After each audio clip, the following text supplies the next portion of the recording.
Still it hurt my turn to go.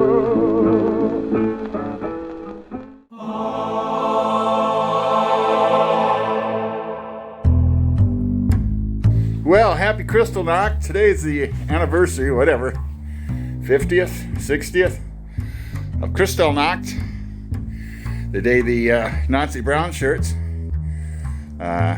went down and broke all the shop windows and burned out all the Jews. And the interesting thing is that's all Donald Trump's fault. Look up Gaslight. In the course of the unrest of 2020, the Minneapolis police, state, and city crime fighters now claim a shadowy figure, Umbrella Man, single-handedly incited a peaceful throng of civil rights protesters and harmless community organizers into becoming a looting mob of arsonists and thugs. Send your children out of the room. First part of this is Umbrella Man. And there's a couple interesting things about Umbrella Man. If you look at him, there's absolutely nothing unusual about him. If you were downtown Portland, this is a guy who got an email that said, hey, we're having a costume party. Show up in Minneapolis on Lake Street. And he's the only one who came in costume.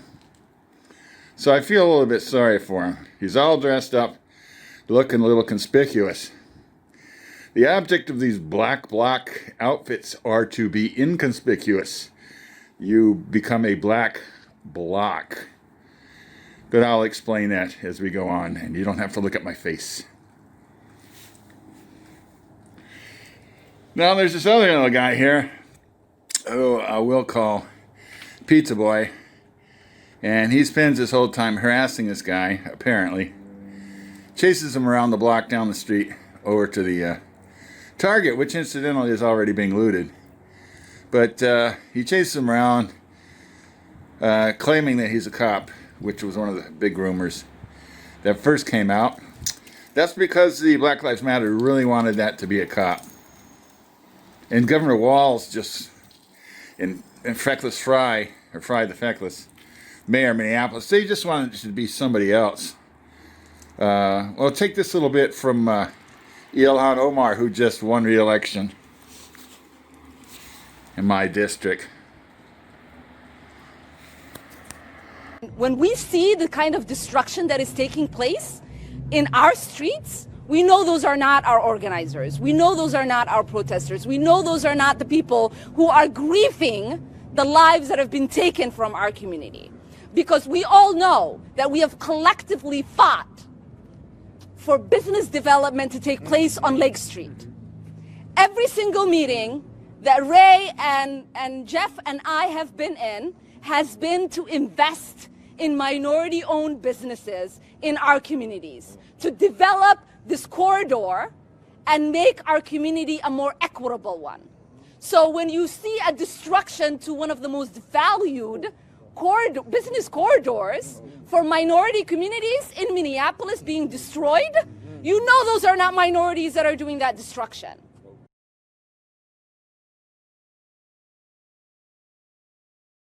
Quick! Let me know. You have to go quick.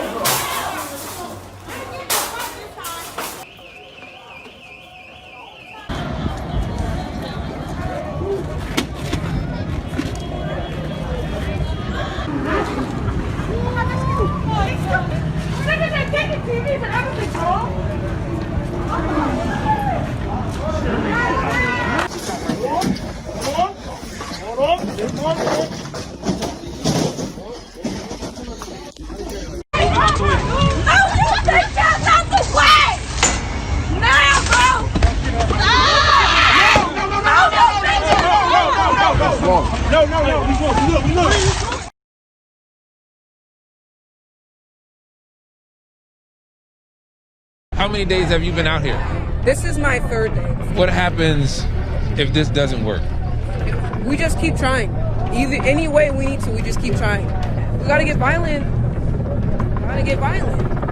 That's what makes them scared. If that what makes things change. Peacefulness will only get you so far. Floyd! I seem to be in the middle of two different kind of demonstrations. There are a number of people that are protesting and demonstrating because they're sick and tired of police and law enforcement messing with black people. But over here, we have people that are breaking into a bank, which seems to be the antithesis of what the spirit of this demonstration is supposed to be. Keep it moving! Stop loading and keep it moving! There's a peaceful side and the violent side, and you know, everybody's got something to say. It's just, if they hurt us, I'm gonna do something back. I'm not gonna just take it.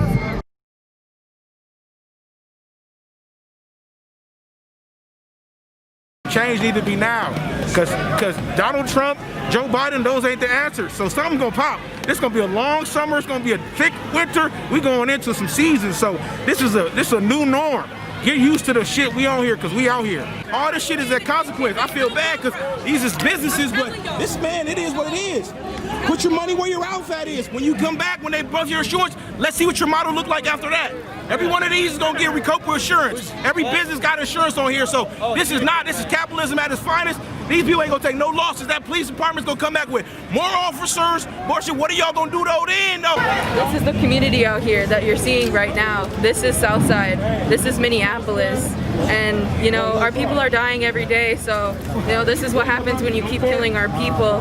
This is what happens you see here, so this is a warning for the entire world that, you know, you need to stop murdering us. You need to stop murdering our people.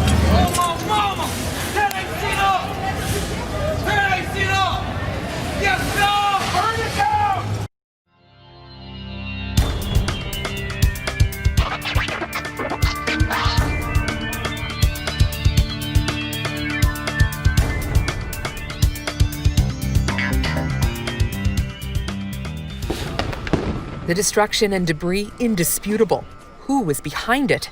That depends who you ask. The people that are doing this are not Minneapolis residents. Every single person we arrested last night, I'm told, was from out of state.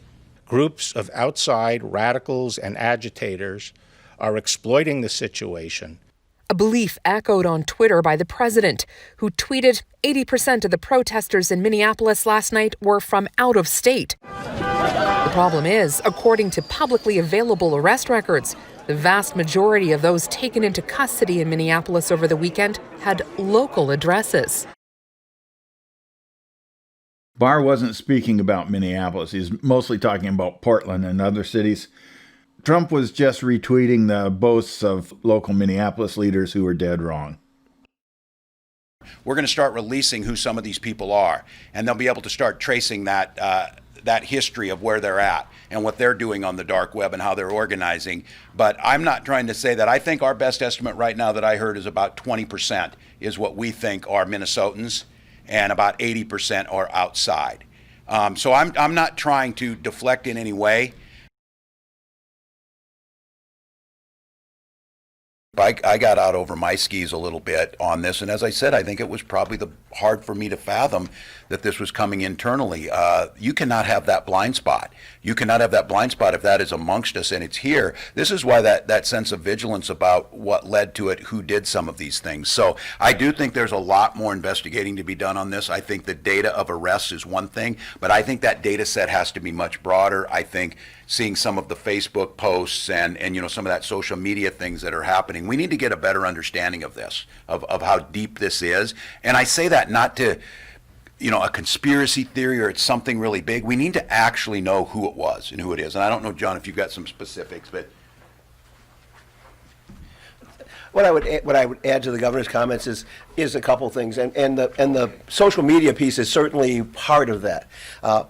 We get all kinds of tips and information and posts that say this is happening over here. This is happening over here. And then what we've discovered is when we actually send officers or investigators to check that out, it's not happening over there, and there's no sign that was happening. But for a period of time, when we first get those posts and we see those posts, we act on them as if they're real things that are really happening. And so then that has a life of its own, that, well, the cops were sent to North Minneapolis to check out reports of this. Well, they were sent to North Minneapolis, but nobody was there. And there wasn't any posters, and there wasn't a group of people. I was hearing crazy stuff about, the Klan marching down the street, and we've got traffic cams. We've got none of that happened. So at some point, we struggle with what is said and what is actually happening, and then somewhere in between that, you're getting the same social media, you're getting all that, and some of it looks like it is deliberately being planted as disinformation, and that is something. But I don't know how much of the stuff that's on social media are you supposed to believe anyway.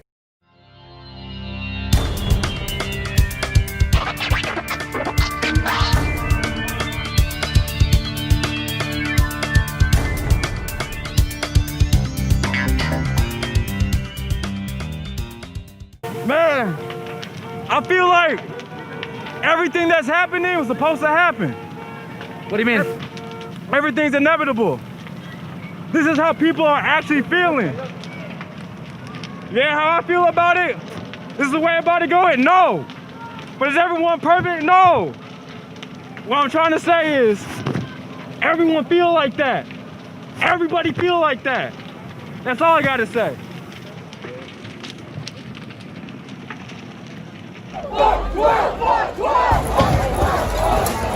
Man, everything lit, man. I love when it's hot, man. You feel me? We will be heard. So I wanted to ask you guys, why do you feel like people are criticizing the building burnings? Because they don't know. They privileged. They don't care about the humans. They don't care about black folks. This is temporary, okay? This is temporary shit. This is our future we stand up for. We making history right now. Our ancestors lived through us. They lived through us. When we gonna cause a scene, we will be heard. Y'all don't want to listen, you gonna feel us. And fuck Trump. He trying to shoot us, man. You see that? He calls us thugs, and we're out here living through hundreds of years of discrimination and a bunch of stigma that we face every single day. We tried peaceful protesting. We tried every different direction, and this was our last resort. We are not responsible for the mental illness that has been inflicted upon our people by the American government, institutions, and those people who are in positions of power. I don't give a damn if they burn down Target, because Target should be on the streets with us, calling for the justice that our people deserve. Talk about it, Tamika. Where was AutoZone at the time when Philando Castile was shot in a car, which is what they actually represent? Where were they?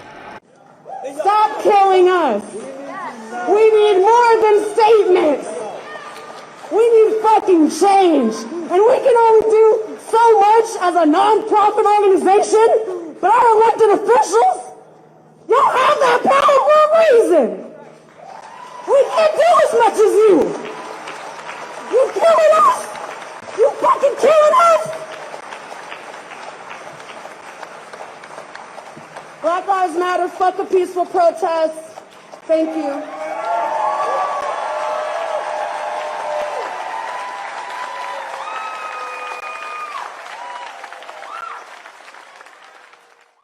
It's traumatizing to come out here and have to fucking say our relatives' names when they can't be here with us no more. So fuck you for laughing, because this shit ain't no fucking joke. And that little brown girl that was over there, it's only a matter of time until you guys fuck her up too.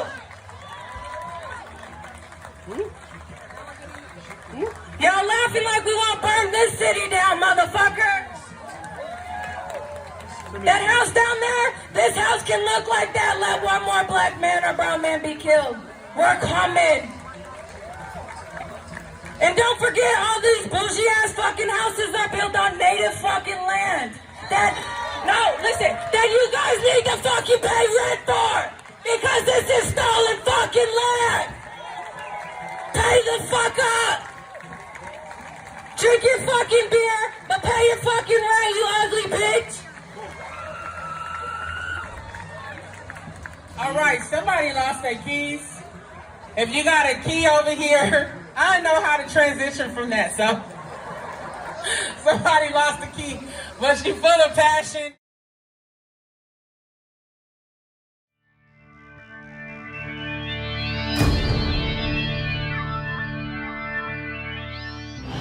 So I've been seeing a lot of things talking of people making commentary. Interestingly enough, the ones I've noticed that have been making the commentary are wealthy black people making the commentary about we should not be rioting, we should not be looting, we should not be tearing up our own communities. When you have a civil unrest like this, there are three types of people in the streets. There are the protesters, there are the rioters, and there are the looters. The protesters are there because they actually care about what is happening in the community. They want to raise their voices, and they are there strictly to protest. You have the rioters who are angry, who are anarchists, who really just want to shit up, and that's what they're going to do regardless. And then you have the looters. And the looters almost exclusively are just there to do that, to loot. Now, people are like, well, what did you gain? Well, what did you get from looting? And some people are like, well, those aren't people who are legitimately angry about what's happening. Those are people who just want to get stuff. Okay, well then, let's go with that. Let's say that's what it is. You can't win. The game is fixed. So when they say, why do you burn down the community? Why do you burn down your own neighborhood? It's not ours. We don't own anything. We don't own anything.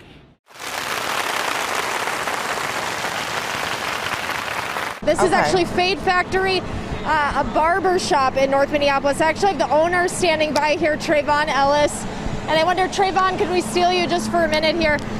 He tells me that he had to wait 2 hours for the fire department to show up. Tell us what happened.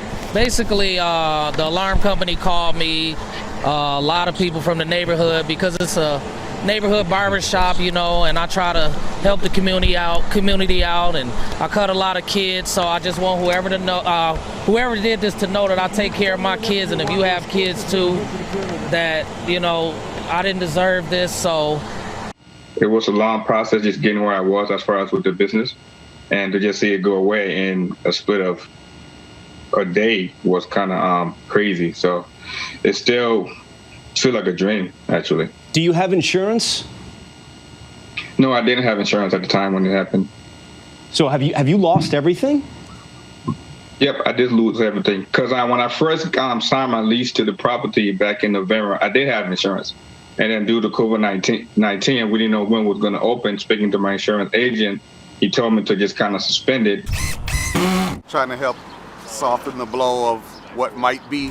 I mean, it's hard to juggle both worlds. I got to ride both sides of it because I understand the outrage and I understand people's confliction with the situation. I guess that's the best word.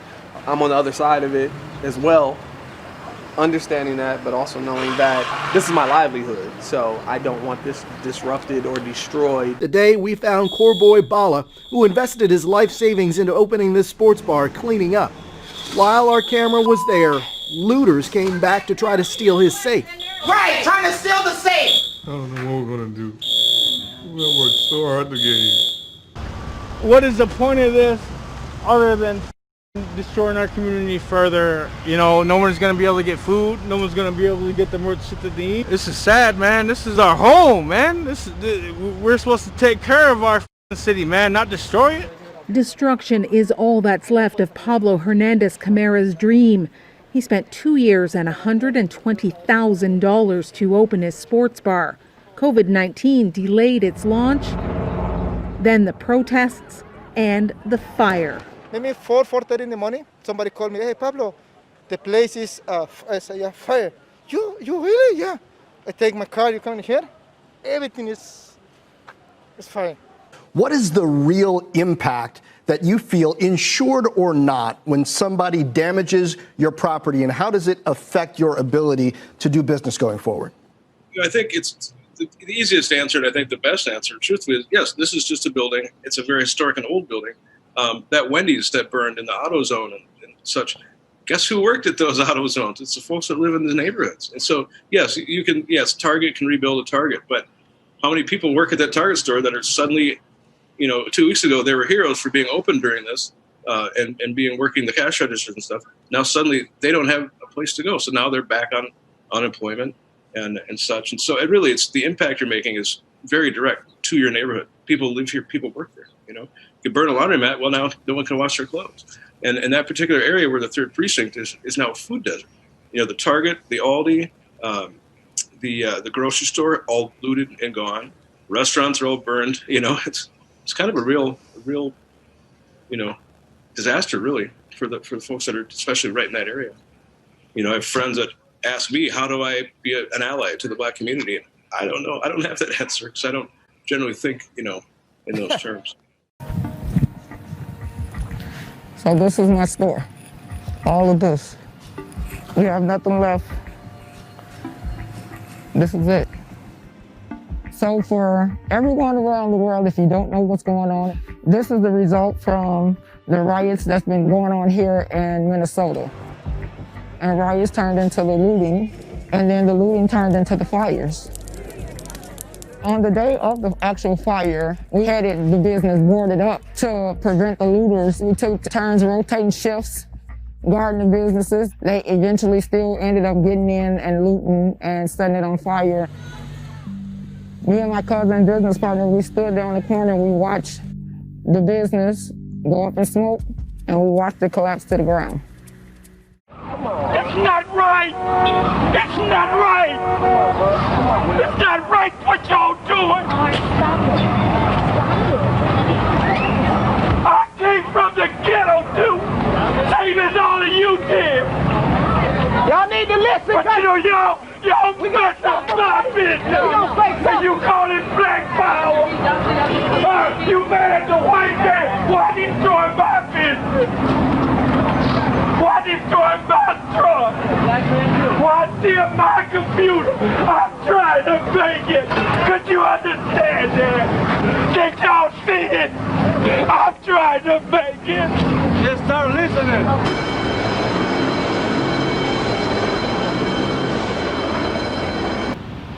As far as I'm concerned, they could burn this bitch to the ground. And it still wouldn't be enough. And they are lucky that what Black people are looking for is equality and not revenge.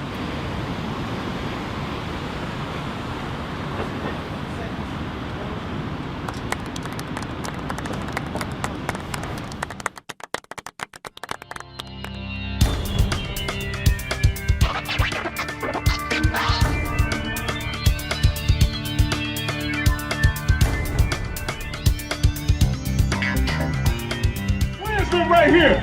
We are terrorized by the Grand Wizard. Y'all got the Grand Wizard living in your goddamn neighborhood. All the Klan exists in Hugo, Minnesota, and it's right here. Don't run now. Don't run now, racist white people. I'm here. Oh yeah, we pull up. We pull the fuck up. And we're here. Come on over here with your Blue Lives Matter sign. Blue lives ain't shit. And if people in Hugo don't support Black people, fuck Hugo, Minnesota. I meant to say that. Hello, my name is John Thompson, and I am your DFL endorsed candidate for Minnesota House of Representatives 67A. Join me in helping create the change we want to see in our communities.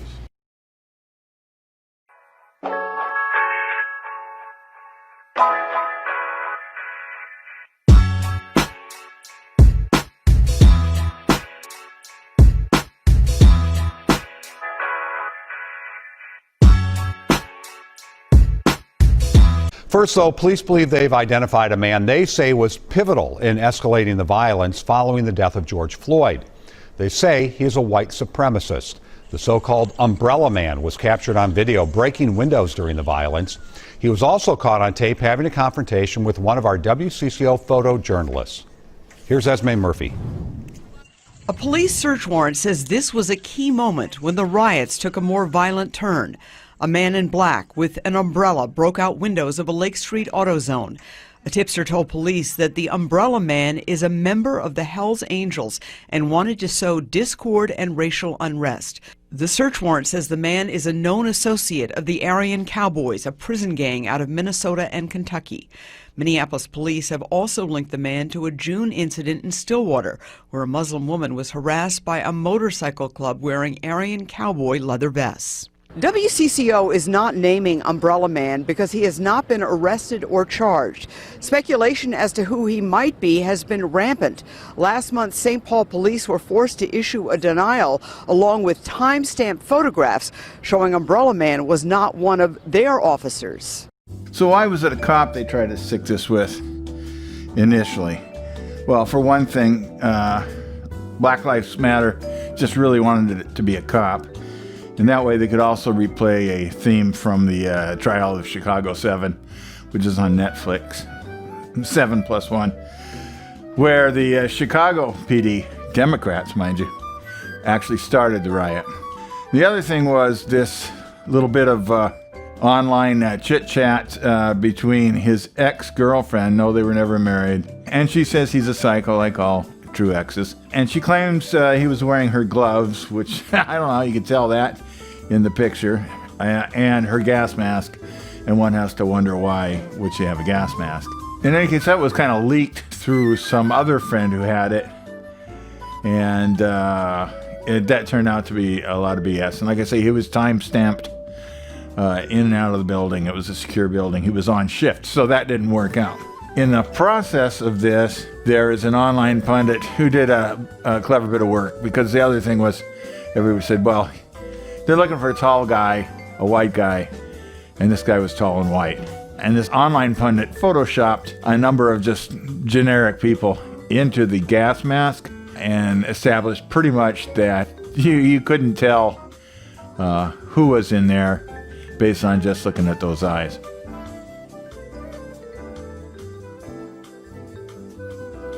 Particularly favored among the conspiracy nuts who involve themselves in this case are the theories about the purpose of the umbrella, first and foremost of which is it's a signaling device.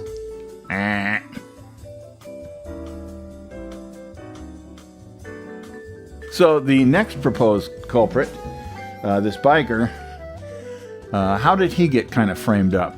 Once again, this stemmed from an anonymous tip, which came from an anonymous tipster who was turning it in for another tipster who said they were afraid of him. They knew he was there, he was up to no good, and he went there with intent to foment riot and rebellion. So this guy fit everybody's preferred narrative. He was a tall white guy and a racist. And it was the 2020 equivalent of somebody murdered this girl, there's a tall black guy, let's go lynch him. Because we all know he's in the area, and that's just the sort of thing he would do.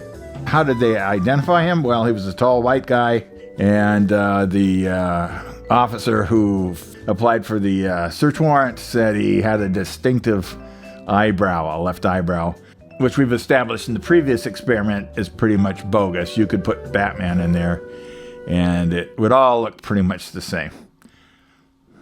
The investigating officer, who we will just call Christensen, said she searched through hours and hours and hours of social media and failed to identify this umbrella man until this tip came in. So once again, I have to pause to reflect on just who this anonymous tipster might be, how they would know him, and why they would identify him. Keeping in mind that in Christensen's report, she went way out of her way to point out that she was neither using he or she pronouns.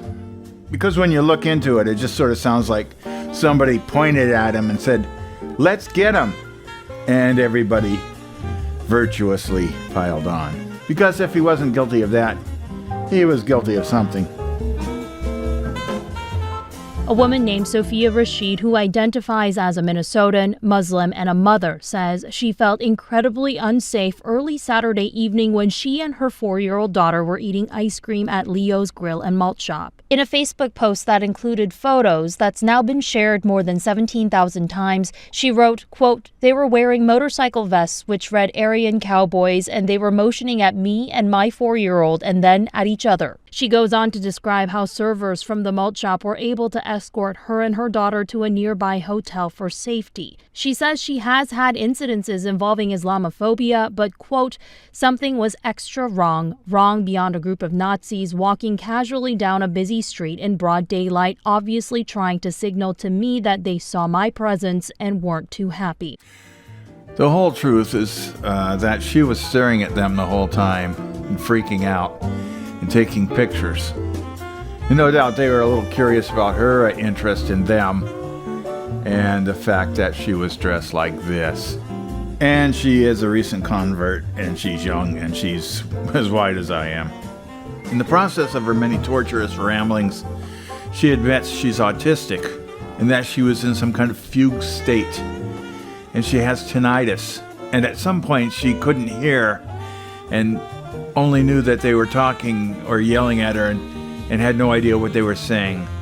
Except I have read pages and pages of her commentary, and her main objection seems to be that they existed and they were wearing Nazi outfits and wandering out in public where people could see them as if they had a right to be there. So basically imagine Rain Man in a burqa, a millennial Muslim snowflake Karen in a burqa. And this is a picture of her having time to take a picture of her escorts from the burger joint, fleeing for their lives with her daughter, who seemed to be laughing. In the photos Rashid had posted on Facebook, the motorcyclists were wearing vests that read Aryan Cowboy Brotherhood, a group the Anti-Defamation League defines as a small white supremacist prison/street gang based primarily in Minnesota and Kentucky. However, with the report saying there was, quote, no evidence of a specific or direct threat, we asked the mayor this question. Can you prevent someone from coming into your city just because they are wearing paraphernalia that might be offensive to other people, or they believe in certain things? Yeah, we've got to work with some organizations and try and figure that out. You know, in our country, I don't believe we can ban anybody from walking down a public sidewalk. As offensive as some of the clothing and messaging and tattoos or whatever they are, you know, I don't think we can arrest anybody for the shirt that they're wearing.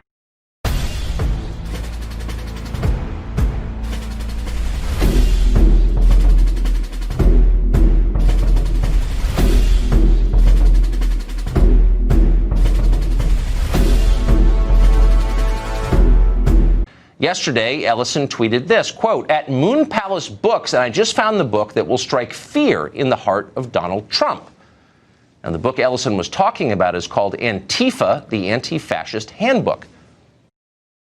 It was almost comical watching Ellison in the many Governor Walz news conferences sort of speculate, to sort of marvel wide-eyed at this Umbrella Man thing, as if he had no clue what it might be or why he would be holding an umbrella when it didn't rain. And I hear many people say, well, you just happen to have a hammer. Isn't that interesting? Well, it's basic Antifa toolkit. And they actually carry a toolkit, which includes things like a hammer and an umbrella. Put it in their little knapsack along with bricks and frozen water bottles and what have you.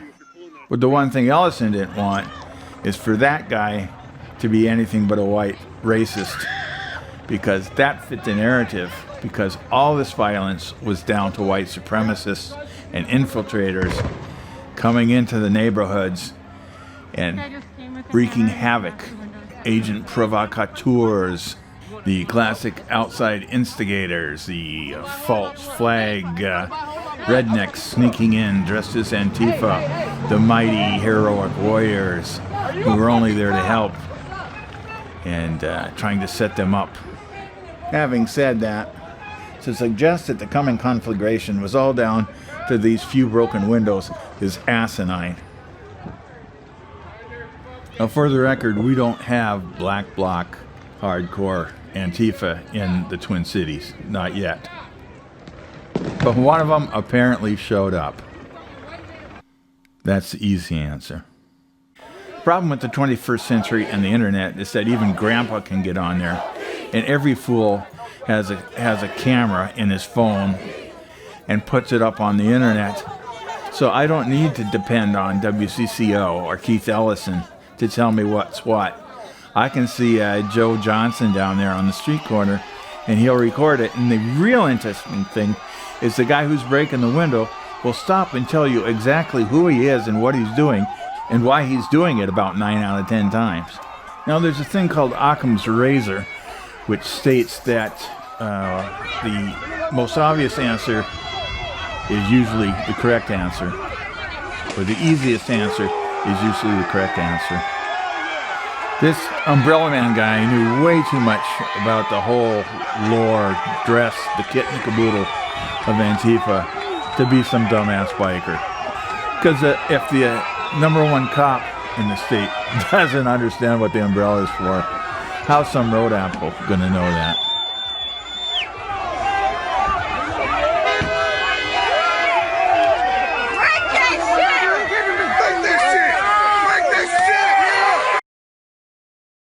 As the protest grew, it moved down to the Minneapolis Police 3rd Precinct about 2 miles away. Now they will try to tell you different.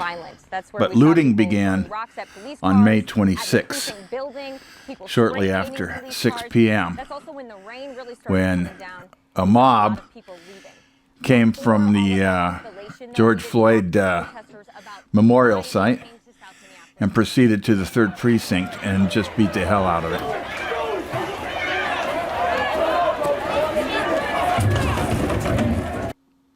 Eli Swan had immigrated in 2002 from Tanzania. He wanted to study business at the U of M. Couldn't get in. Started a little cottage industry, flipping cars. Seeded it with a $200 purchase at an auction. Flipped it a week or so later for $700. Pretty soon he had exceeded the 5-car maximum and he had to become a dealer. And the rest is history. And now so is his business. Roughly 24 hours before Umbrella Man ever showed up, Eli was cleaned out. He says, it's like they came with a truck. They even took heavy equipment from my repair shop, like an engine hoist. They took everything. 2 cars were destroyed. His offices and windows were trashed. The point is, the looting actually started 24 hours before Umbrella Man broke any windows. And Umbrella Man actually never torched anything.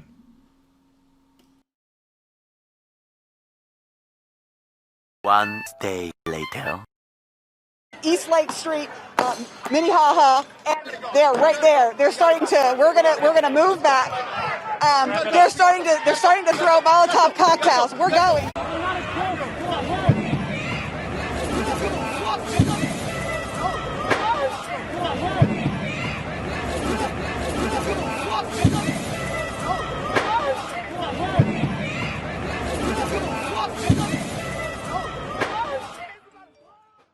And it seems as though from 2 o'clock on is when things started to really go downhill. It was around maybe 5:30, 6 o'clock when police started to take everything into their own hands, and they started to come in with the tear gas and everything like that, coming in all different directions from some of the side streets, from the major intersection. Police were just coming from everywhere, out of nowhere, even on horses, with the tear gas and everything like that, trying to control the crowds, if you will, because many of them were out there throwing bottles. People were throwing rocks. Our crews even had to try to run and take shelter to avoid getting hurt and, manage our own safety while we were out and about. But yeah, it definitely has taken a turn for the worse as nightfall has reached us.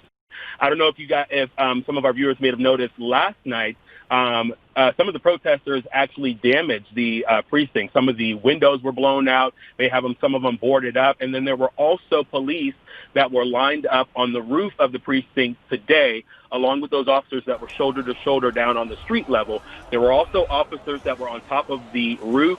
They had beanbag guns that they were firing to help manage the crowds and keep people back as well. But yeah, and they still have some of those officers still staged on the roof managing the crowds from above. So lots of police presence down in that area, but not necessarily in the areas where all this looting and everything else is taking place. And true to form, Jeremiah Ellison, the council member representing the north side of Minneapolis, Black Paranoid Center of the Universe, was one of the first to argue to abandon the 3rd Precinct station. He said, look, we're not going to stand with our really scary-looking rifles and face masks and act like we're in opposition to a group of people who, as of last night, were scared and righteously angry. More sane council members, and there are very few of those, argued that that would release chaos upon the cities and reward misbehavior and give permission to destroy all of Minneapolis. And naturally, in the end, City Council President Lisa Bender and Mayor Fry and councilmen like Jeremiah Ellison wrung their hands and decided that if they gave away the 3rd Precinct, it would make the peaceful protesters happy. And they would go home feeling all warm and fuzzy, having avenge themselves on those nasty police.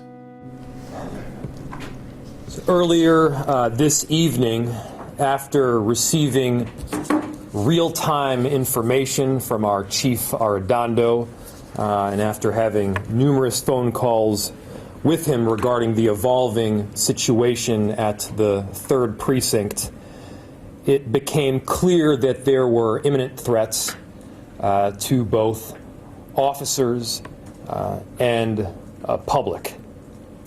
And the danger became necessary, and I made the decision to evacuate the 3rd Precinct.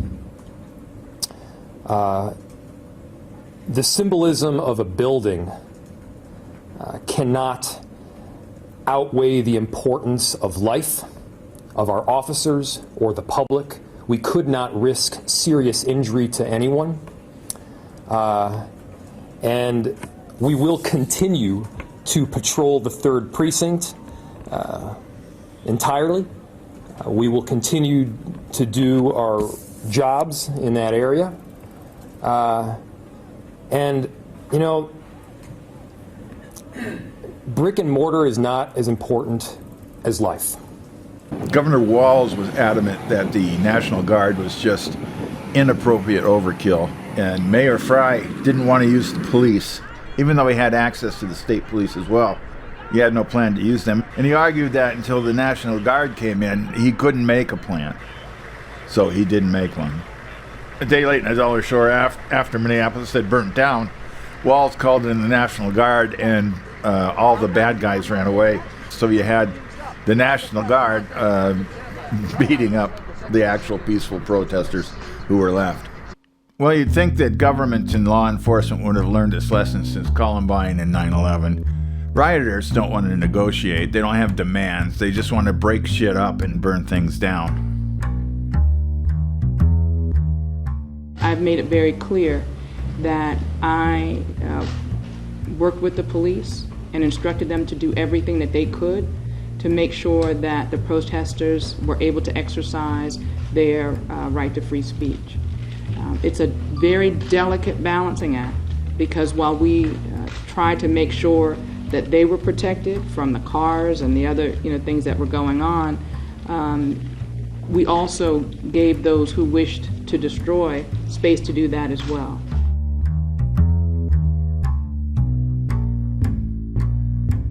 By mid-afternoon on Thursday, May 28th, the deck was already stacked against the 3rd Police Precinct, and police radio transmissions from that day paint the stark picture.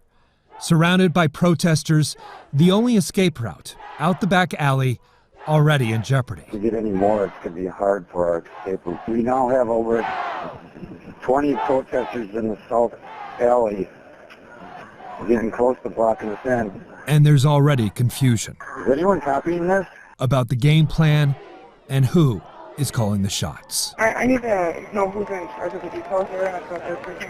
Was there a general sense that there was a plan for that night? The plan was to flee. The plan was to flee. Yeah.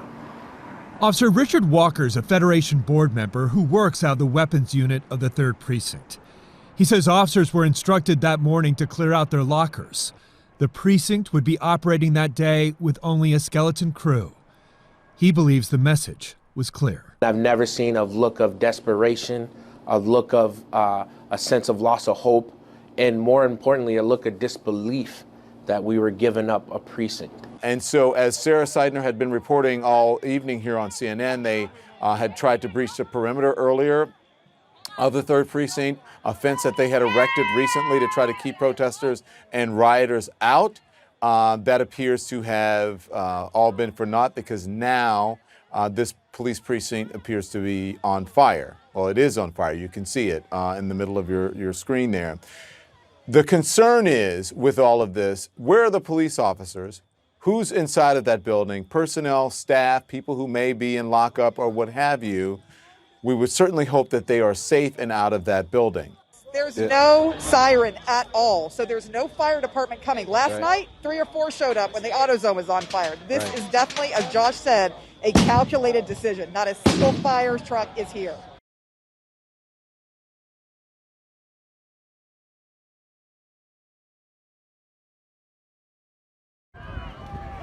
We got individuals breaching the gate at the 3rd precinct.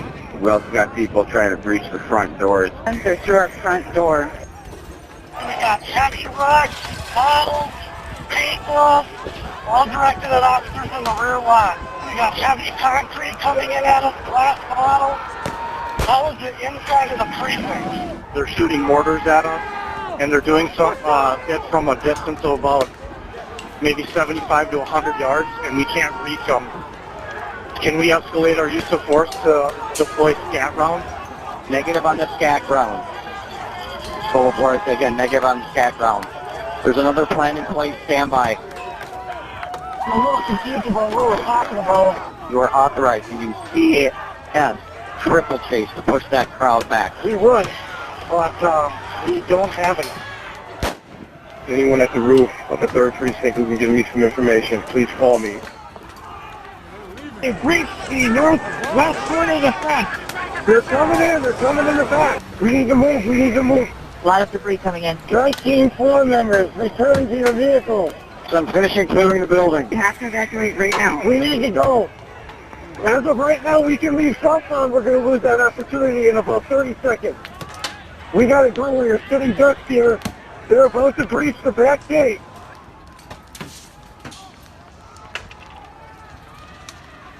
Get a citywide tone right now in our loss of the 3rd precinct.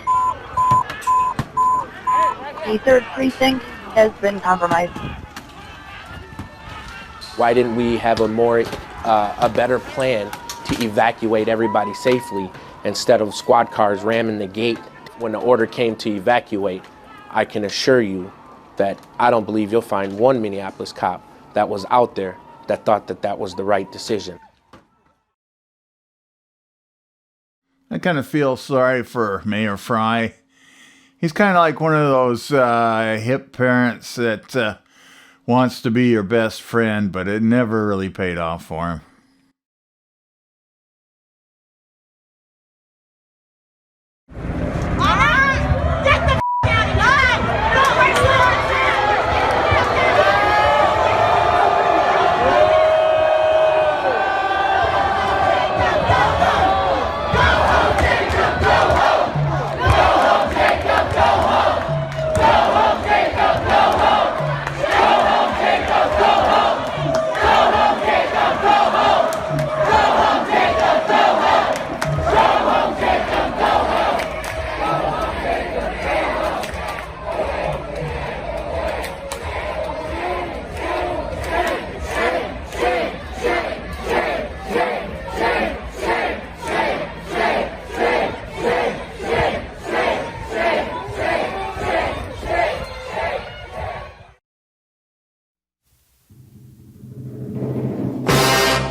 Well, for one thing, it couldn't be a cop. And the state DFL essentially endorses Antifa.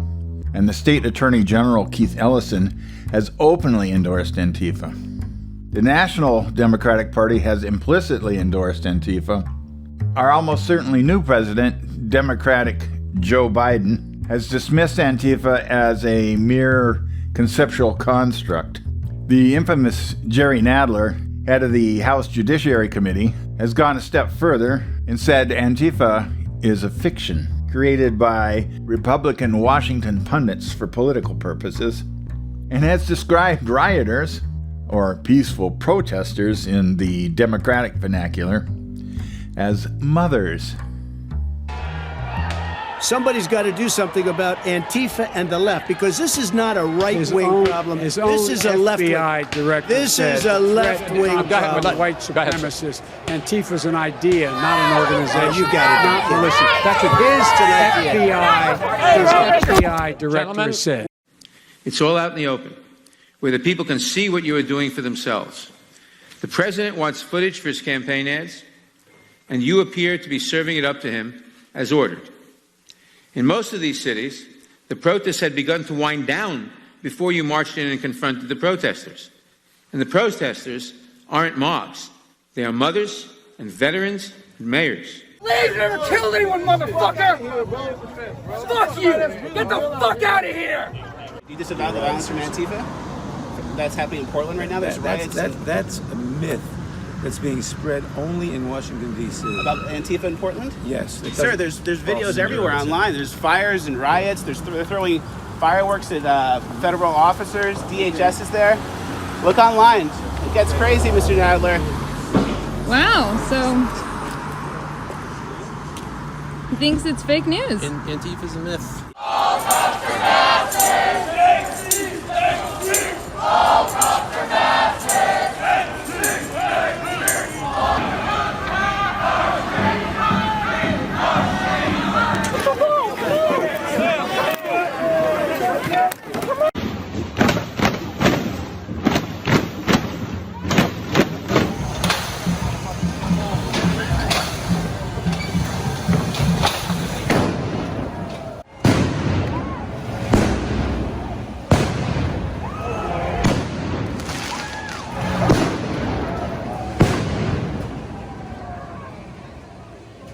Now take a look at this surveillance video. This was around 7 o'clock last night. You can see someone dressed in black use a hammer to smash 3 of the windows. The person opens the door but then continues to move along with the crowd.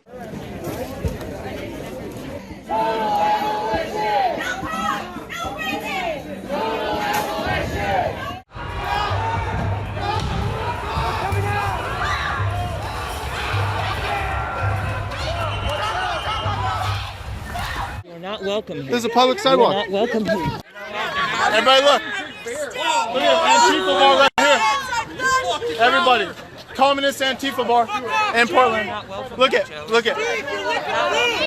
Here we go. Look at all these masks. Look,